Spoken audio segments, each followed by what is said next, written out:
Assalamualaikum warahmatullahi wabarakatuh dan salam sejahtera. Selamat datang kami ucapkan kepada para penonton sekalian dalam acara diskusi terbuka Mahasiswa Hubungan Internasional Universitas Teknologi Yogyakarta. Pada kesempatan kali ini, kami akan berdiskusi dengan tema tingginya utang luar negeri di era kepemimpinan Joko Widodo. Relevankah utang luar negeri tersebut? Yang akan kami bahas dalam perspektif negara dan konstitusi.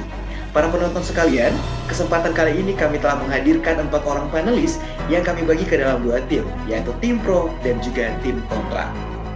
Sebelum kami masuk lebih dalam mengenai topik yang akan kami bahas, kami akan menjelaskan terlebih dahulu apa itu luar negeri dan relevankah utang luar negeri tersebut yang akan disampaikan oleh co-host. Oke, terima kasih Syafri. Langsung saja, Indonesia sebagai negara memiliki tanggung jawab untuk menyediakan fasilitas sarana dan prasarana untuk masyarakat. Hal itu diwujudkan melalui pembangunan yang merata agar dapat mencakup seluruh wilayah dan dinikmati oleh masyarakatnya. Negara tentu membutuhkan banyak sekali anggaran untuk mewujudkan hal tersebut. Oleh karena itu, negara perlu memaksimalkan pendapatannya untuk merealisasikan pembangunan tersebut. Sumber pendanaan negara didapat retribusi. Akan tetapi, bukan tidak mungkin semua modal kapital yang didapat melalui pajak dan retribusi saja tidak cukup untuk melakukan pembangunan. Negara juga perlu memikirkan hal lain untuk tetap melaksanakan pembangunan. Untuk itu, negara merasa perlu untuk berhutang kepada pihak lain seperti negara.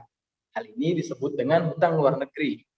Nah, hutang luar negeri yang selama ini dilakukan di Indonesia selalu menimbulkan perdebatan di tengah masyarakat. Ada yang menganggap hutang luar negeri itu perlu, dan ada juga yang menganggap hutang luar negeri itu mengancam kedaulatan bangsa kita. Untuk itu, kami mengadakan diskusi kali ini untuk melihat relevankah hutang negeri yang tinggi di era Jokowi ini, dan saya kembalikan kepada host.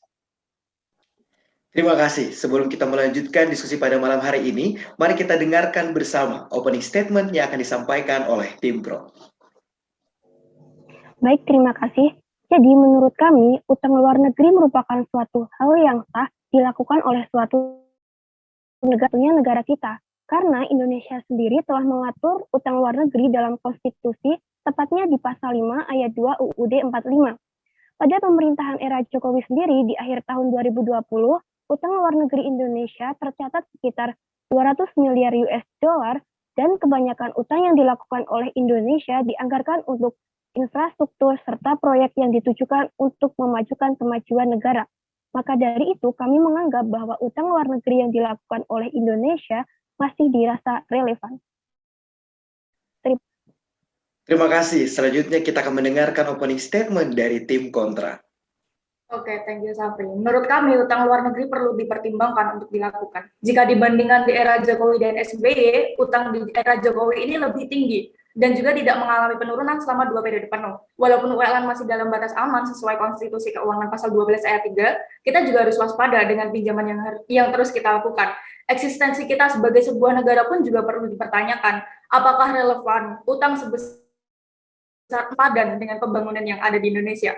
Maka dari itu, kami merasa utang luar negeri saat ini merasa tidak relevan untuk dilakukan. Terima kasih. Oke, dari apa yang telah disampaikan oleh tim pro dan tim kontra, kita dapat melihat bahwa ini adalah bentuk perdebatan yang selalu berkembang di dalam masyarakat. Saya ingin bertanya kepada tim pro, lalu apa yang disampaikan dari tim kontra tadi, apakah benar, relevan, dan juga apakah utang luar negeri tersebut akan terus diperlukan, dan sebenarnya untuk aspek apa saja? Silahkan tim pro. Jadi sebenarnya ini diperlukan karena adanya kebutuhan belanja negara yang penting seperti penyediaan fasilitas kesehatan dan ketahanan pangan, pembiayaan pembangunan untuk penyediaan infrastruktur dan meningkatkan indeks pembangunan manusia. Dan peningkatan IPM ini harus didasari dengan peningkatan sektor, yaitu sektor pendidikan, sektor kesehatan, dan perlindungan sosial. Sedangkan pendapatan negara atau modal operasional tidak dapat mencukupi untuk pembiayaannya, maka perlu suatu solusi, seperti salah satunya dapat dilakukan oleh negara, yakni dengan melakukan pinjaman.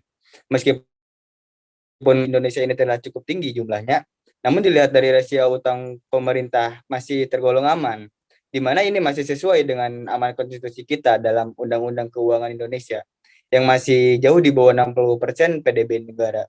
Sehingga bisa dikatakan utang luar negeri Indonesia ini masih berada di batas wajar, dan tidak masalah untuk tetap dilakukan.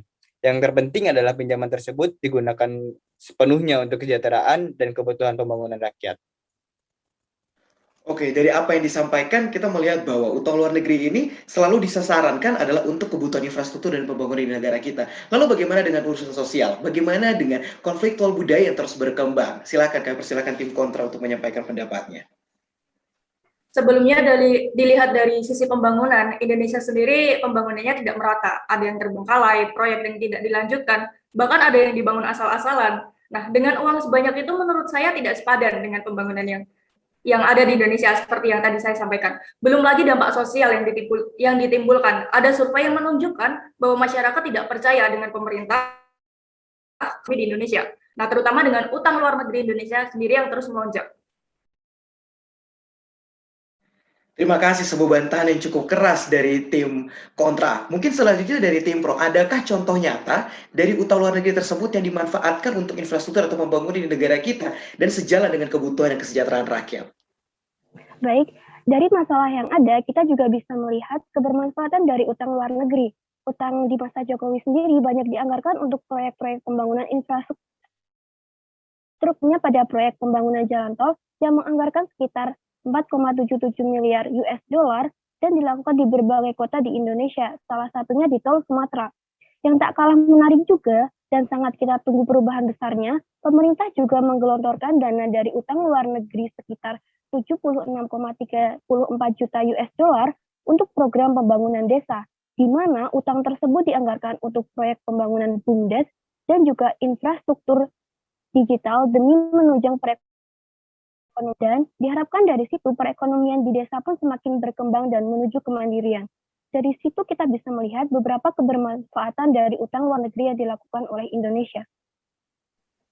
Oke, cukup baik penjelasan dari tim kontra. Lalu bagaimana, dari tim pro, lalu bagaimana teman-teman dari tim kontra melihat hal tersebut? Kita tahu bahwa ketika melakukan sebuah pembangunan yang cukup besar akan berdampak bagi sosial maupun dampak-dampak lainnya terhadap masyarakat. Silakan dari tim kontra.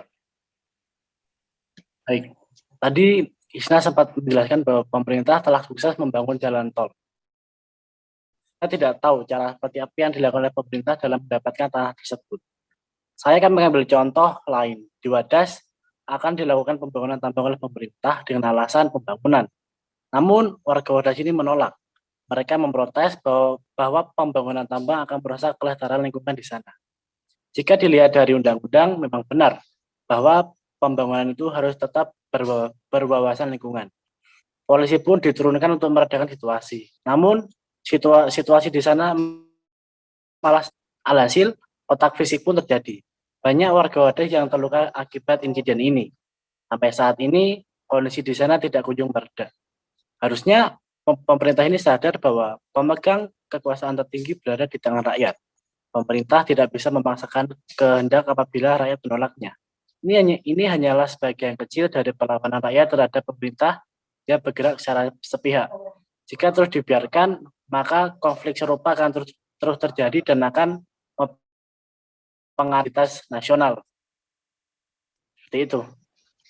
Terima kasih. Dan penjelasan dari tim kontra tadi adalah penjelasan penutup dari diskusi singkat kita pada hari ini. Dan berdasarkan apa yang telah disampaikan, kita dapat menilai bahwa kedua argumen yang diperdebatkan pada malam hari ini adalah dua hal yang sangat relevan. Karena mengapa bahwa kita bisa menilai utang di era kepemimpinan Joko Widodo maupun di era-era sebelumnya, jika berada di bawah 60% dari PDB negara, maka tentu saja dianggap relevan dan juga dianggap normal. Namun yang dititik beratkan di sini bahwa negara harus tetap memperhatikan bahwa utang tersebut perlu sepenuhnya digunakan untuk kebutuhan rakyat, di mana negara sangat penting untuk mempertimbangkan berbagai dampak sosial yang mungkin ditimbulkan, sehingga baik stabilitas politik, stabilitas budaya dan sosial kemasyarakatan, serta pembangunan yang direncanakan pemerintah dapat tetap berjalan dan terjaga. Stabilitas dan kedaulatan negara sesuai dengan amanat Undang-Undang Dasar 1945 dan juga Pancasila. Para penonton sekalian dimanapun berada, maka demikianlah diskusi terbuka dari kami mahasiswa Hubungan Internasional Universitas Teknologi Yogyakarta. Mohon maaf apabila ada kesalahan dalam tutur kata kami. Kami pamit undur diri.